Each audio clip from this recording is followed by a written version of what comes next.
my doofies. I gotta go. Hello and welcome. I am your host, the best podcast host in the universe, Steve Cully. I'd like to thank our sponsors at Procyon Partners. Procyon, one of the top 50 fastest growing companies in the nation. They specialize in employee benefits, wealth management, and retirement planning. President Sean Rabinowitz, proud supporter of our podcast network and everything we do. Green Street Trust International, owned and operated by Rennell Jump and UConn legendary men's basketball player Jake Voskuhl. They specialize in tax plans for businesses large or small. They will save you money or get you a big fat return on your taxes. To schedule your free strategic tax planning session today, go to www.greenstreettrust.com. Pete Finch and the Finch Law Firm is located in Bridgeport, Connecticut. If you've suffered any type of personal injury, slip and fall, a car accident, your mother-in-law ran you over with her car, your wife got angry one night and decided to stab you, the Finch firm is for you. Pete has won legal battles all across the state of Connecticut. He will go to war to get every dollar you deserve in compensation.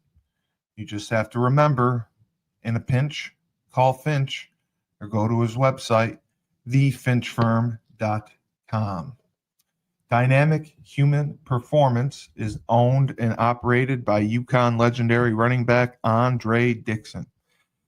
He trains boys and girls of all ages, all sports. He has a boot camp program 7 days a week, 6 a.m. You want to get in shape, you go to Andre. He has an athletic development program where he trains boys and girls in the sport of their choice from the ground up, helps them reach their full potential, be the best they can possibly be. Andre has sent boys and girls to college on scholarship for all different types of sports. To work with the best, he has a 5,000 square foot state-of-the-art facility in Hartford, Connecticut. Go to www.dynamichumanperformance.com. So does this kind of answer your question?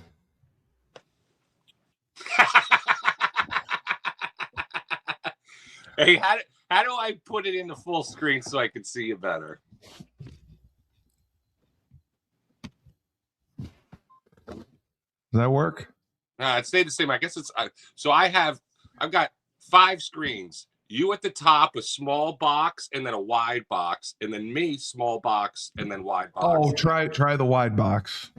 See if you can make that larger.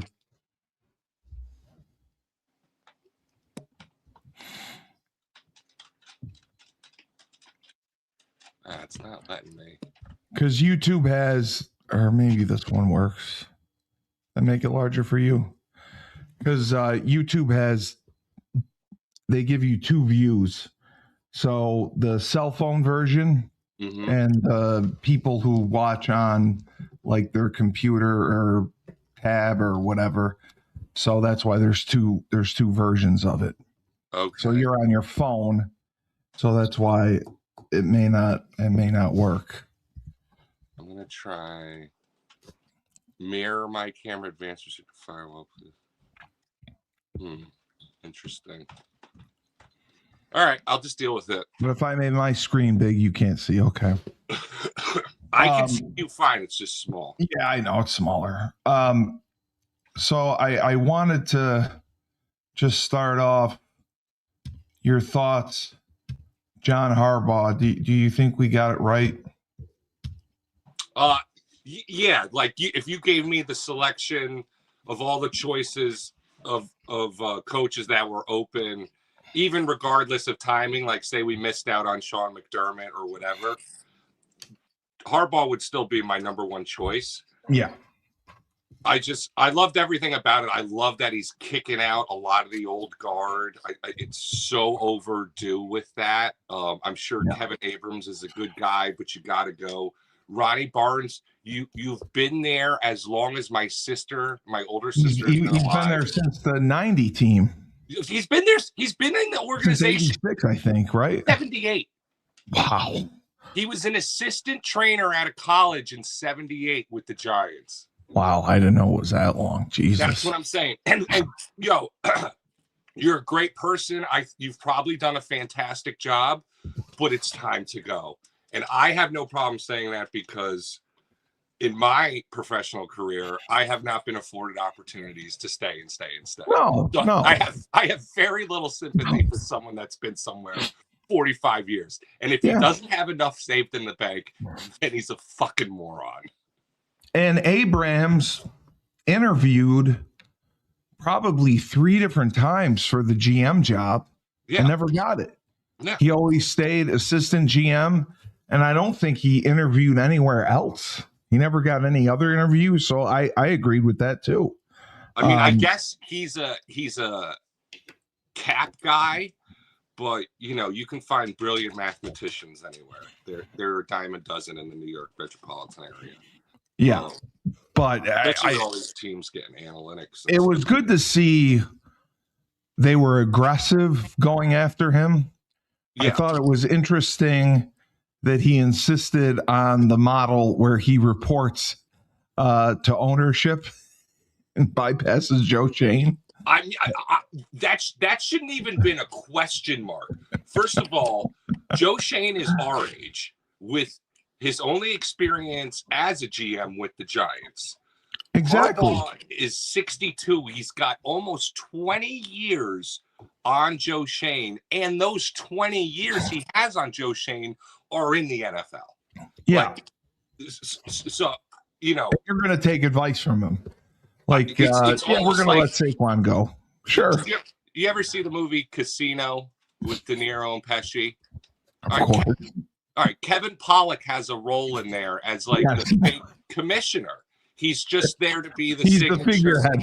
That's exactly what it is. Yeah. Kevin Pollak in Casino. Yeah, you're right. And they needed that. And I love how with Neighbors coming back, Cam coming back, he brought in some of his guys from Baltimore. They're going to have a better staff. I think they're going to do well in the draft. And I think they legitimately can contend next year, at least for a playoff spot if they stay healthy. Yeah. They need a couple of pieces. Yeah. It's crazy that the consensus now that you have time to reflect, the consensus now is that it was a horrible coaching job. And it's been a horrible coaching job for years. I'd like to push back a little bit on that. I'll agree it wasn't the best coaching, and stuff has come out where you're like, wow, the leadership as the head coach in other areas wasn't that great, but it still didn't lead to what were they the past 2 years, 8 and 34 or something like that, 7 and 35. The last 2 years were a disaster, and there's been a little bit of a talent issue. But of course, big time. They've missed. They missed on a lot of guys.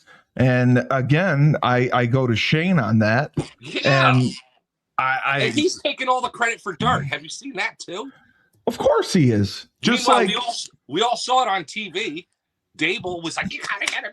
This is my guy. This is my guy. Yeah. And then I go back to the Bills owner, Terry Pagula, who gets on during McDermott, when they announced that McDermott's firing, and unprovoked, they're asked about the draft or Keon Coleman, and Pagula says, oh, that was a coaching decision, trying to protect Brandon Beane, the GM. And I'm thinking to myself, I don't know that the coaches all would have stood up on the table for Keon Coleman said, we need him. And Brandon Beane just would have listened and said, sure, no problem. He's yours. It's like, are you out of your mind? Do you think we're all dumb? Is that the only thing on Keon Coleman? Or is I mean, he Stephon Diggs, they traded or was a free agent. Amari Cooper had retired. Yep. There were concerns that Josh Allen did not have a number one guy, I would agree with a that. target, and he didn't, and he he made chicken salad out of chicken shit all the time. Yeah. And they didn't get him that premier receiver. And they even poked fun about it. I can't remember if it was a player. Somebody posted when a veteran receiver got signed and had been doing well. And the Bills were like, wow, I wish we could have done something like that. Because like during the trade deadline, they made no moves. They didn't do anything like that. And, the final game, you're seeing Brandon Cooks tussling over the ball, which I still kind of think it was a catch. But he's in that position. They're playing guys off the practice squad, and they're decimated by injuries. They had so much going on. Yeah, it was a mess. And it sucks because with Mahomes out, Burrow out, this was their year.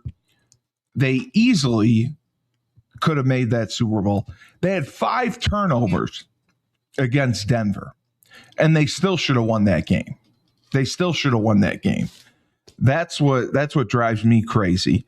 They had, James Cook, arguably the best back, right, who this season. He was phenomenal and was running well. He didn't run great against Jacksonville, but he did much better against Denver. But the guys that Allen was throwing to were nobodies. Yeah, and then I'm just looking at the 2025 draft for the Bills. Yeah, look at it. Look who they have. Garbage. No one played. They got nothing out of it.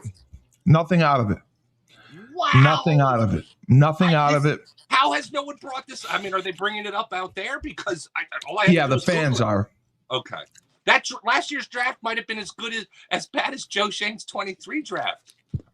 Because Bean gets promoted. He's now like executive vice president out of the GM role.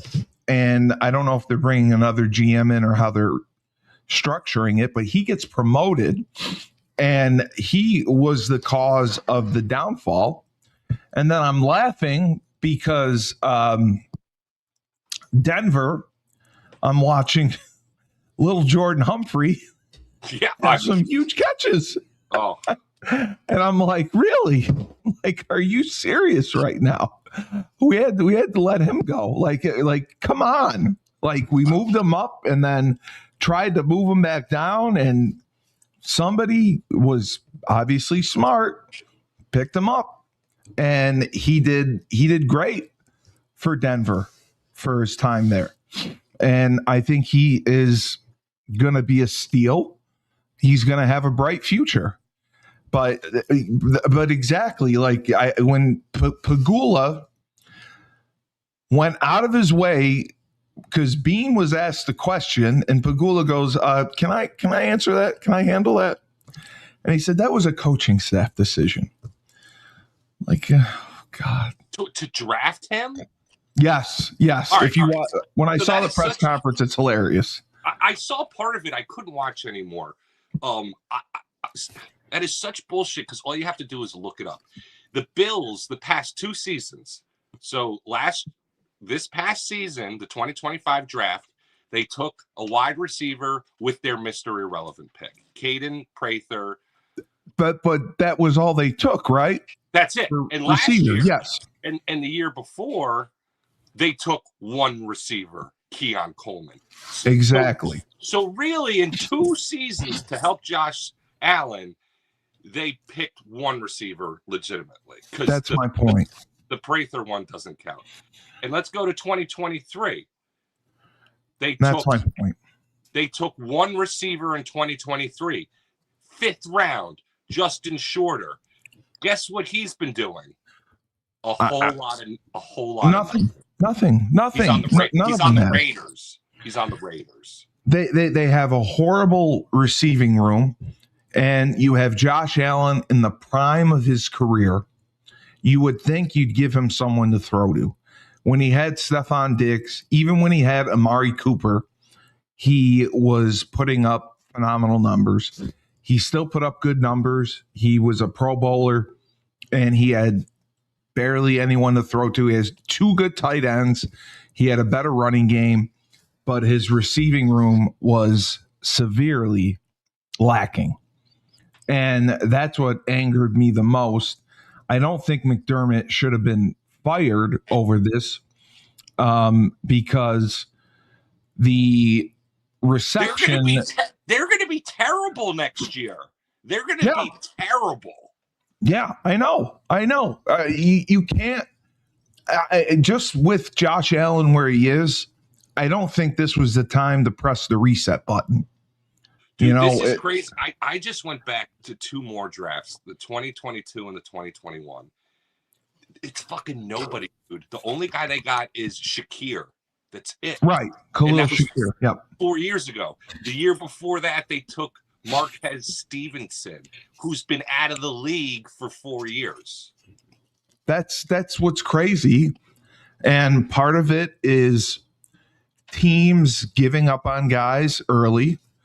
And the other part is, and my other co-host Frank talks about this all the time, he thinks NFL scouting departments are just trash.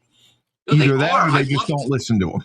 I'd love to talk to Frank about this because he doesn't get it. He doesn't get it. He's like, all these guys do is they go to practice, they watch kids, watch these prospects, recruits, talent, write reports on them, send them in, and that's the life of an NFL scout.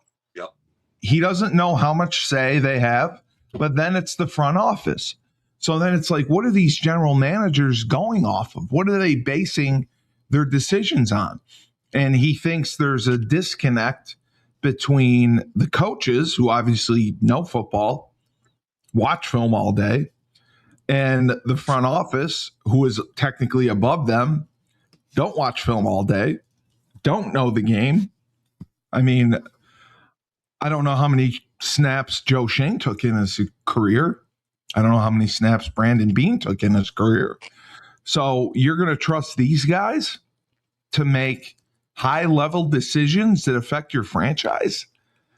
That's what blew me away. And here's their reasoning is that Joe Shane was in Miami with like Mike Tannenbaum, and I don't think Mike Tannenbaum's the greatest. He got fired. Yeah, twice.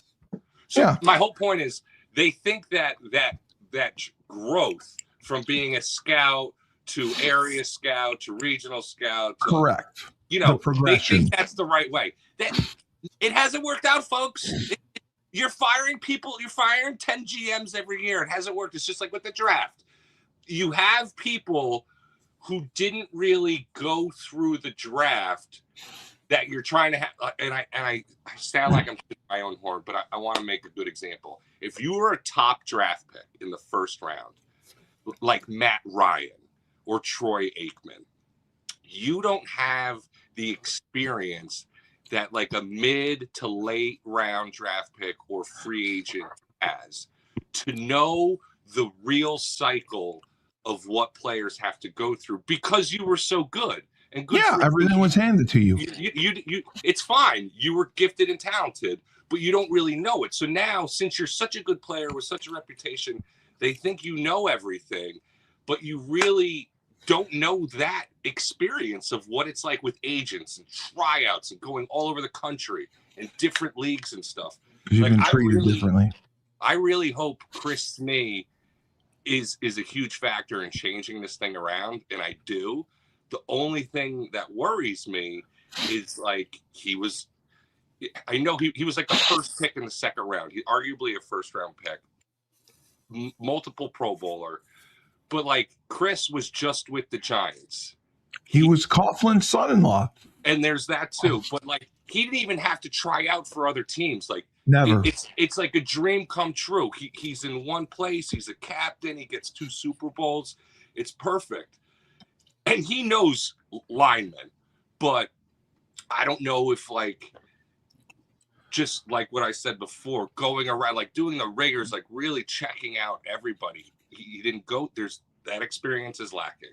Not saying huge. you can pick it up, huge. but it's a big deal.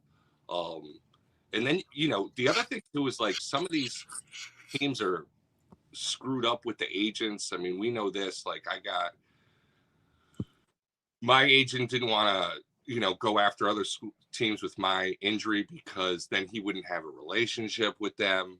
And then I talked to other players that used to have him, and they're like, yeah, I never hear from him. I'm like, yeah, it's because you're not in the league anymore. So they need to like keep that relationship alive and in a good spot. Absolutely. So everyone's open to like doing favors. That's the problem. Like everyone's susceptible to doing favors, especially agents and GMs, because maybe the agent has multiple players on that team, or maybe the GM and the staff are looking at a free agent for the next year that agent might has. So there's always, and that's coming to effect. There's always some sort of like BS compromise, or like, I'll take your player, or this and that, or like, we got to get a guy from this school. I'm not saying that happens all the time, but it does happen. It does. They were talking about it before with an agent who represented like 3 guys who were starters on one of the franchises. I can't think of his name. It may have been Jimmy Sexton. I'm not sure. But they have to appease him because if they screw up in that one negotiation, then when the other 2 happen, they're going to get screwed there too. So it's really delicate, and it's becoming a mess. And that's why we saw so much turnover in the NFL. If you told me Mike Tomlin and John Harbaugh would have been out after the last week of the season and the playoff game, and then McDermott would have been out after the playoffs, no way I would have believed that. Yeah. No way in hell I would have believed that would have happened. Mike Tomlin is another one. Mike Tomlin stays out of personnel decisions. Whoever they give him, he works with and he wins with. And he's another one who has not been given exceptional talent since Roethlisberger retired. They drafted that Kenny Pickett. He turned out to be a miss.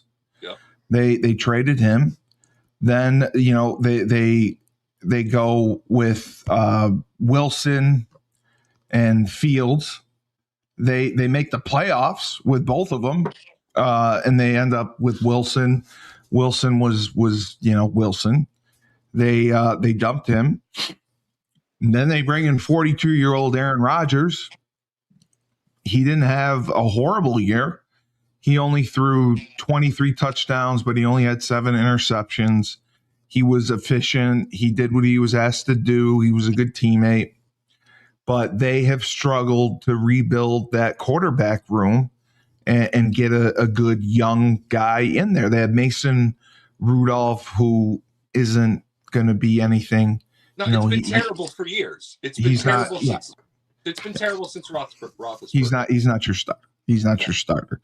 So they just have wanted, they don't want to call it rebuilding. Art Rooney says we don't want to rebuild. So they want to plug in someone at quarterback who's going to be productive, someone who can step in and lead the team. And the fact that they won the NFC North when, Baltimore had its share of injuries, Lamar Jackson was out for a while, and Pittsburgh still won the NFC North. Yeah. They lose in the playoff game, and, Tomlin says enough is enough. I'm done. He had 1 year left on his contract, I think. And they allegedly were going to extend him. But he had been through so many different regimes as far as GMs, front offices. He made a lot of coaching changes with coordinators. Yeah, with coordinators and everything. And I think, I thought he would have been picked up, but I think he wants a year off. McDermott, too. I thought he would have been picked up. He has 2 years left on his contract that he's going to be paid out for. I think he'll sit out this year, and then I think he'll come back.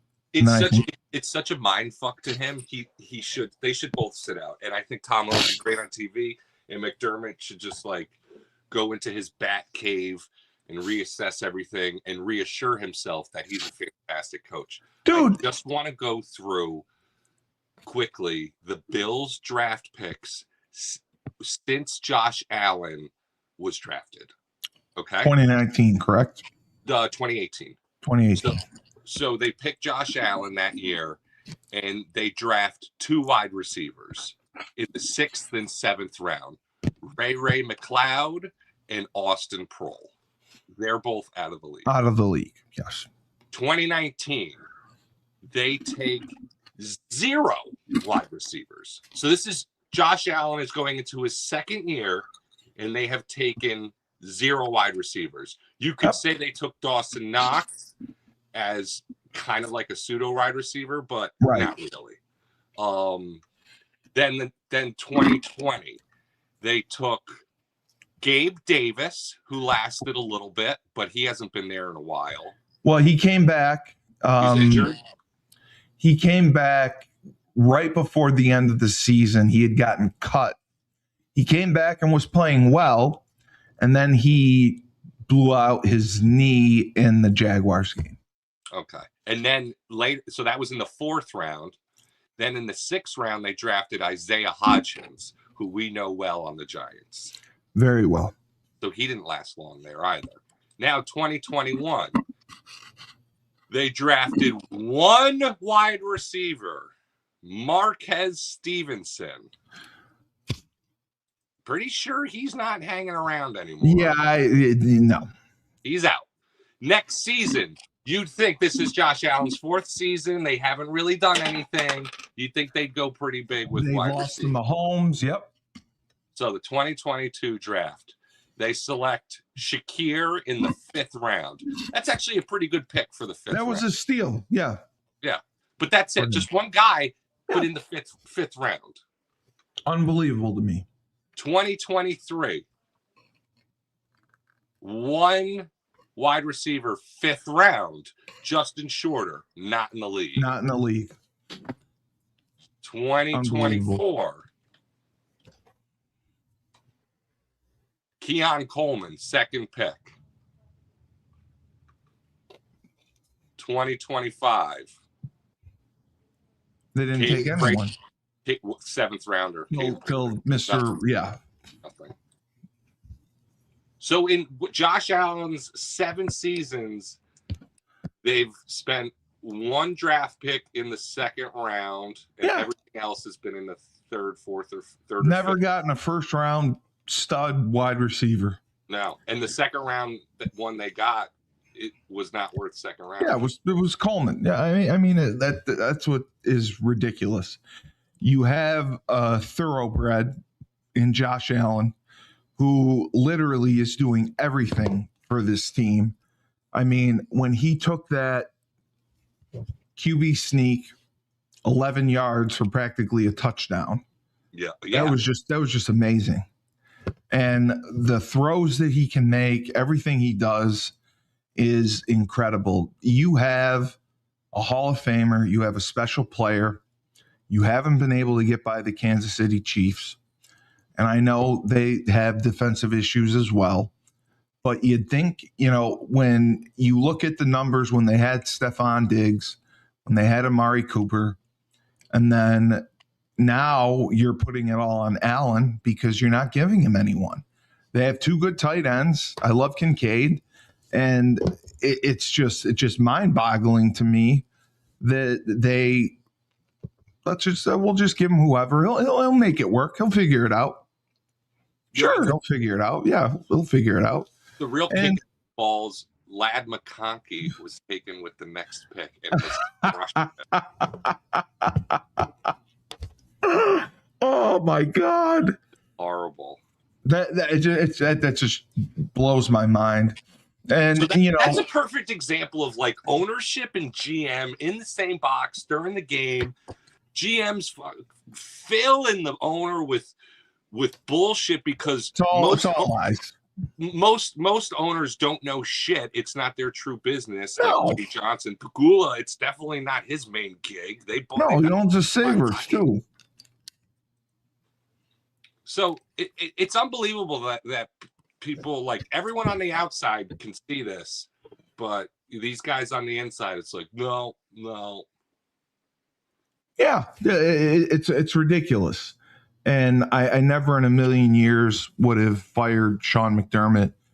He made the playoffs, I think it was 8 out of the 9 years. Yeah. And you have to remember Buffalo, and it's tough to remember. They went like 20 plus years without a playoff win. It was like crazy. Yep. He turned that entire franchise around.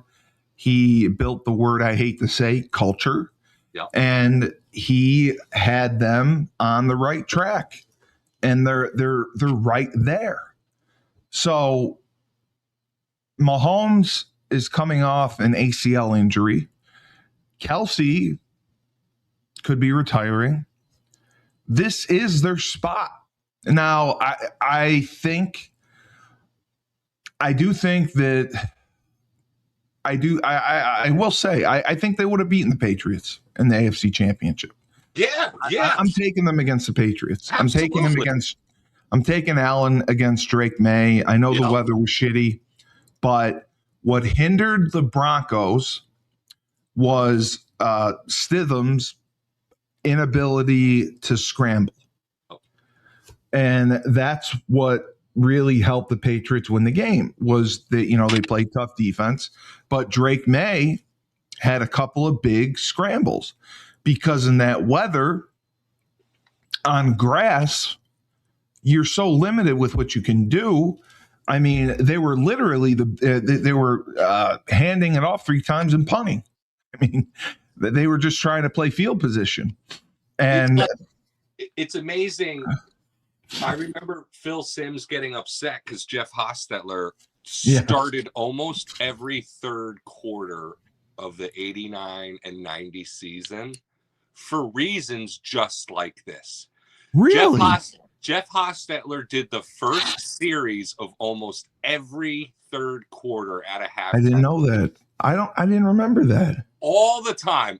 That's crazy. If there was any remote of like a 2 touchdown or 3 touchdown lead with a lot of time left in the fourth quarter, he's always pulling Simms. Always. Yeah. Because of shit like this. Exactly. This is a guy who hadn't played in 3 years.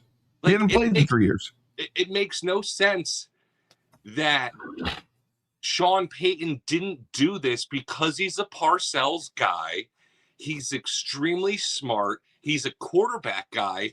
And hello, you're running it with a rookie, right? Or a second-year guy? What is it? What's Bo Nix? Well, he had Bo Nix, who was a second-year guy. Second-year guy. Yeah. So, like, you're going to need help. Yeah. Yeah, you just got to know, man. Like, I'm just surprised he didn't give Stidham more chances, and just because they had a lot of blowout wins. They did. They had a ton, and they had a great defense. And exactly, when you think about it, you have to prepare for the unexpected. You have to prepare for all that stuff. And is no athlete that Jeff Hostetler was. No, he couldn't run for shit. Hostetler could dunk. He could do all sorts. Oh yeah, super freak athlete. Yeah, I mean, Hostetler went on afterwards. He played very well for the Raiders. He started for the Raiders for a number of years. Pro Bowler in '93 with the Raiders. Yeah, exactly. Exactly. So, I mean, he was no slouch. No. And that's my point exactly is, Denver was severely hampered because he couldn't throw the ball downfield. The field was grass. It was an absolute mess. You saw guys falling all over. And it just turned into a field position game. And then Denver's kicker misses 2 field goals. So it's like, what do you expect? I mean, it was. Oh, and take the points too. Don't. I know we missed. Oh, the fourth down. I said the same thing. You're on the road. Points. Are you out of your mind? The whole analytics bullshit and all that. You're on the road. You're playing the Patriots. You know it's going to be a storm. It's coming. It may be nice now. Yeah. It's not going to be nice 2 hours from now. You take the points. Yeah. And had they done that, it would have been a different story. And then you look at the NFC with Seattle. I am so happy for Sam Darnold just because he was considered such a disappointment with the Jets. Yeah. The guy was like a true journeyman, going to Carolina. I think he spent time in San Francisco. He was all over the place. Yeah. He resurrects his career with Minnesota, and he shoves it up Minnesota's ass because they had a chance to re-sign him. They decide they're going to go with J.J. McCarthy. Terrible. How'd that work out? Terrible.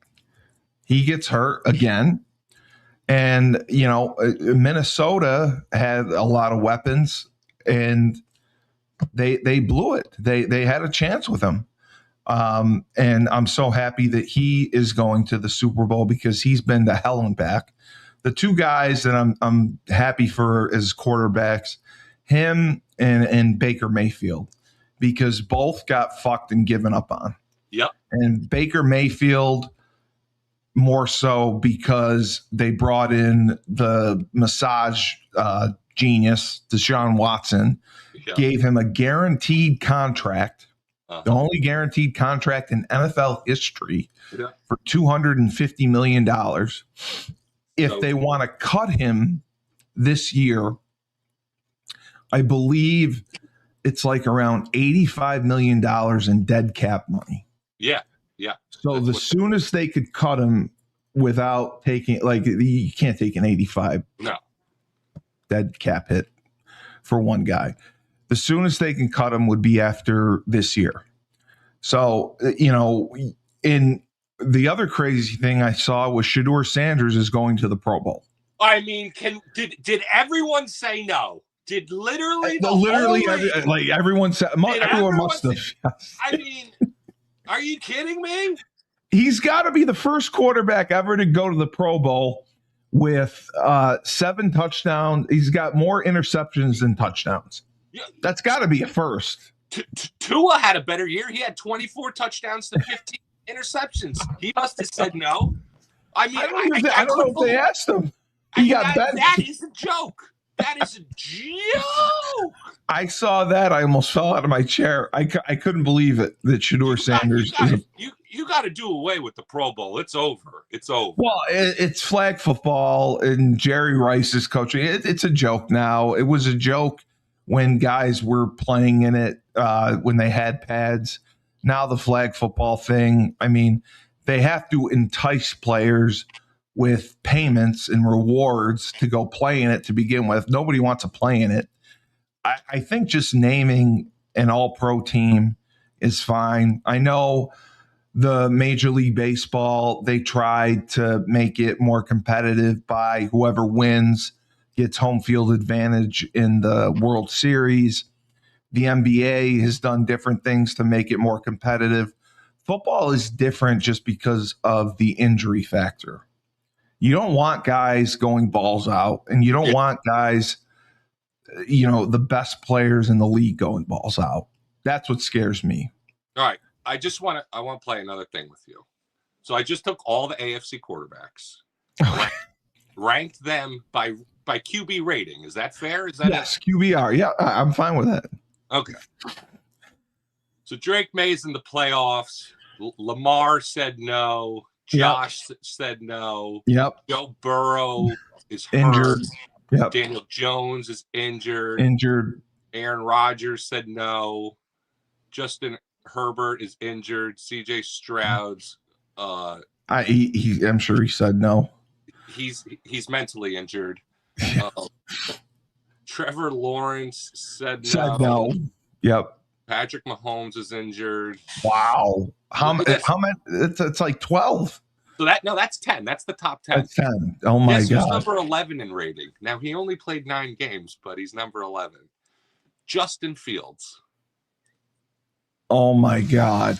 Then it's Tua. And then it's Bo Nix, but he's in the playoff. And I was going to say this as a joke, but it is true. Yeah. Then it's Quinn Ewers. He only played 4 games. Right. He played at the end of the year. Geno Smith must have said no. I don't think those guys got asked. They had to have if fucking Shedeur Sanders with 8 games is getting asked. All these guys had to get asked. I'm gonna look and see if everyone got asked. They had to have gotten asked. How would he get asked if he's fucking asked? Yo, he's 25th out of 29 AFC quarterbacks in rating. I didn't know it was that bad. That is horrific. Tyrod Taylor's better. Joe Flacco should have gone to the Pro Bowl.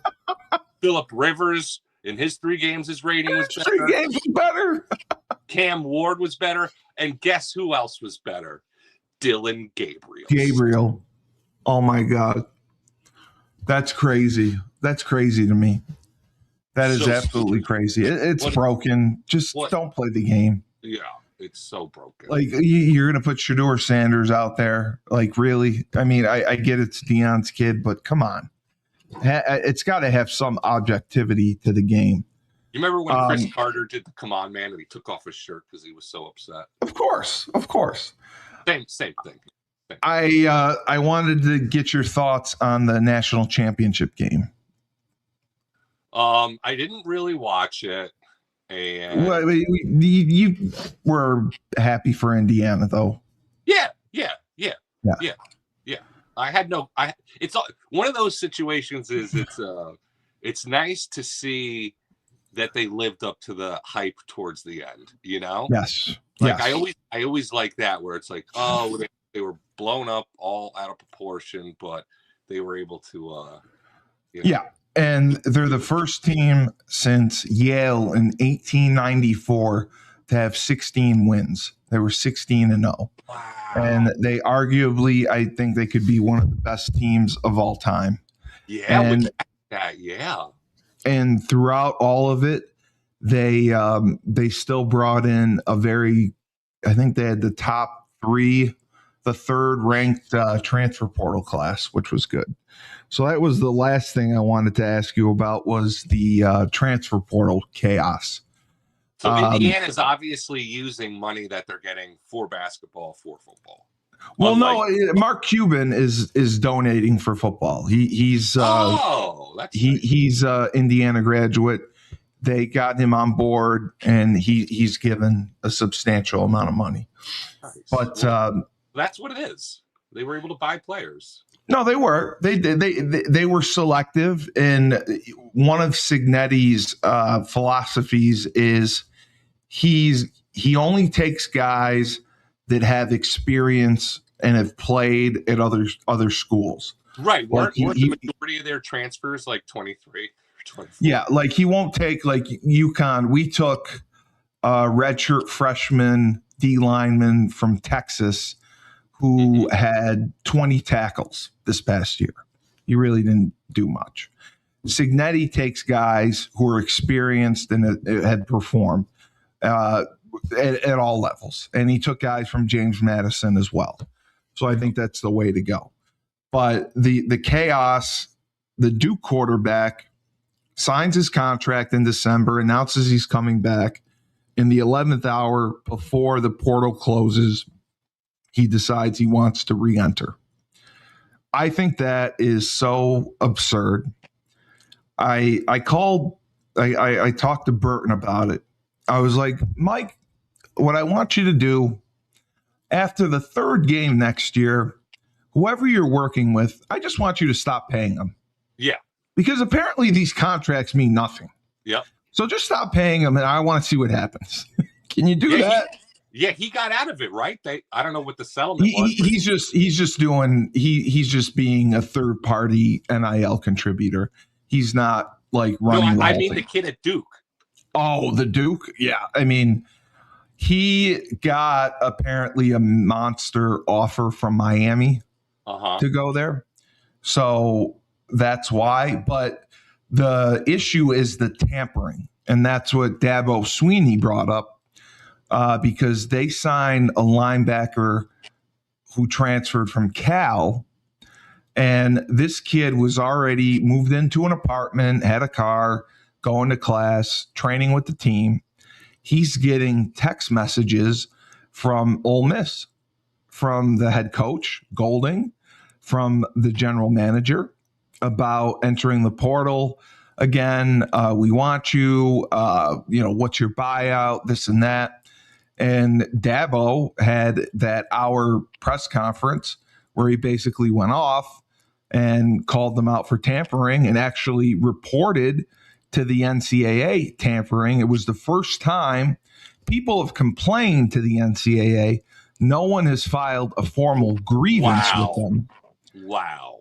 And Dabo did, because Dabo hates the transfer portal to begin with. Yeah. So I can't imagine he gets someone who's good, who had a great year at Cal, and then this kid assures them day after day after day for like a week, I'm staying at Clemson. I'm staying at Clemson. I'm happy here. I'm happy here. I'm happy here. And then he finally caved one day. And then the agent for this guy says, well, will you guarantee a second year of NIL money or, the funding of $1 million? And Clemson said, no, thank you. So they are putting this kid on his way. Duke filed a lawsuit, which is preventing Mensa. He can technically enter the portal. He can technically go to another school. He technically cannot play. And if he were, Duke would technically own his NIL rights. So that is going to court. It was postponed because of obviously the weather. But that is going to be, I think, February 10th. They're going to try to resolve that. But I would be like, okay, so if they rule in Duke's favor and this kid has got to go back to Duke and play, right? Do you really want that? I mean, do you think that he's going to be happy? Do you think that you're going to get the most out of him? That would be my concern. But yes, is he going to play well? I would also think, he understands that he wants to play in the NFL and he has to put on a good showing to be a top draft pick. Yeah. So I get that. The Washington quarterback wanted to transfer. Washington had a big buyout and the Big Ten stuck behind him and they deterred it. So he pulled out. Okay. But it's just complete chaos. There's no parameters. There's no, I think they have to get some certification for guys to be agents because kids, Julius and I went through, there were around 11,000 kids who entered the portal. 3,000 got signed. So there's 8,000 kids who do not have a home. Wow. Which I just find amazing. And I just think they're getting bad advice. They're getting bad guidance from family, from whoever's representing them. And, they have to hope for injuries or whatever. The NCAA sent out a memo, like, try to go back to your old team if you can. Well, most of the teams aren't taking them back or their spots are filled. So they're screwed. Like there's guys taking college, community college classes just to do something this semester. Yeah. They're training in hopes that someone will pick them up, or they're going to end up having to move down a level. Like it's just so out of control. The NCAA has zero power, does nothing. It just seems like a complete waste to me. And I don't know. A lot of that going around. Yeah. I don't know. I don't know how to stop it. I don't know how to stop it. I really don't. It's just disappointing to see. But what are your thoughts on the Duke situation, the Clemson situation, and like the transfer portal overall? Because apparently these contracts, they're not worth the paper that they're printed on. It's a different time, man. It's tough to relate. Like, I remember when I was getting recruited and UConn was hanging around and still showing a lot of interest, but I was waiting for a bigger offer. I knew We all were. Yeah, we all were, and we all knew we could play at a better school, which was true. But I committed to UConn, and then like a week later, Kirk or Ken from Iowa, Kirk Ferentz. Oh, Kirk Ferentz, yes. Yeah. So he recruited Connecticut because he's from Connecticut. Yes, he played at Connecticut. And he's like, listen, man, I'd love to get you in here for a visit. He's like, we don't have any more O-line offers, but maybe we could bring you in as a tight end. And he like saw my future without even seeing me, which was crazy. Yeah. But I was like, I don't want to go to Iowa. I already committed to UConn. And you're the only one who has talked to me about tight end. So a part of me loves what you're saying, but I also think you might be a little crazy. So, yeah. And so that it's that whole thing of commitment. Like, you know, you made a deal and you stick with it. So I don't like what's happening with Duke. And with what's happening in regards to Clemson, I feel the same way Dabo feels. Like, and the kid ended up going to Ole Miss, which I think is crazy. Yeah, I mean, he says, "I'm staying," and now I'm going to Ole Miss. Yeah, it's just there's no loyalty. No, and we were talking about this, I think, the last time. But that's what was so tough with continuing to try and play professional football when you're a player like you and me, a free agent. You're getting shipped to team to try out. It's so hard to get that loyalty and that love because it just gets stripped away from you so quickly. You know, you got 4 years of high school where you're in love. You got 4 years of college where you're in love with your team. And if you're not a huge draft pick, you know, that's the nature. You're going to bounce around to teams, leagues, everywhere. You're going to get a call one day, get on a plane, go here. You could be there for weeks, months, gone. I mean, it's just so crazy how it happens. And you're right. You don't build those relationships. You don't get that trust. And you don't have that connection with the coaching staff, with the players, anything like that. And that's what I feel like. That's why I don't love college football nearly as much now, because it just feels like it's mercenaries. They're just hired guns. Yeah, that's all it is. Yeah. And they just hired guns brought in. And it's annoying because they all think, you know, you do have to play with confidence, but since they're transferring so much and are hired guns, they all think they're awesome. And it's like, if you just, I'm hearing this in high school. There's a kid in another town who went to Linta's high school where he's a coach. And, Hamden Hall. Yeah, Hamden Hall. And, you know, kids are getting frustrated because Hamden Hall may not even have enough of players to sport a team. Wow. And then they got to go back to their hometown team and try and get on that team, or maybe go to a different private school. Jesus. You know, the same thing's happening. So you have a kid who's a sophomore who should be like really getting ready for his junior season because sophomore season's over. And he should be like fully enwrapped in like the love of that team because you're an upperclassman and you should be a starter your junior year. And that was like, I don't even know where I'm going to play next season. And I'm like, that sucks. Like, that takes the love and the drive out of the game from the individual. Is it because just kids aren't interested in playing at Hall anymore?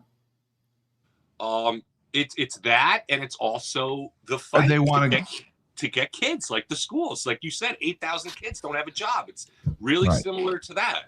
So they want to go to schools where they think they can possibly get a better look, a better opportunity to go to a bigger program. Yeah. Oh, okay. All right. Well, I appreciate your time and your thoughts. We've missed you and your discussions. Do you, off of the top of your head, have any movies for me? I do, dude. But first, I just want to end with this. To circle back where we started with John Harbaugh. Yes, please. A little bit of me and I'm sure everyone is concerned, was it Lamar or was it Harbaugh?